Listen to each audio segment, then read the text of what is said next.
Ito ah. Ah. Thank you, Tata. Apo, apo. Jogging pants.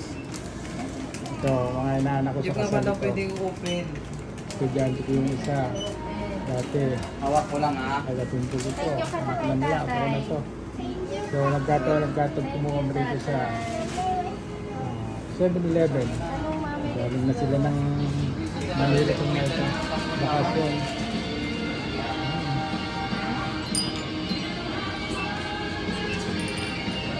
Bakit sahod na lang wala na kayo ikot? Sahod na lang yung tata niyo.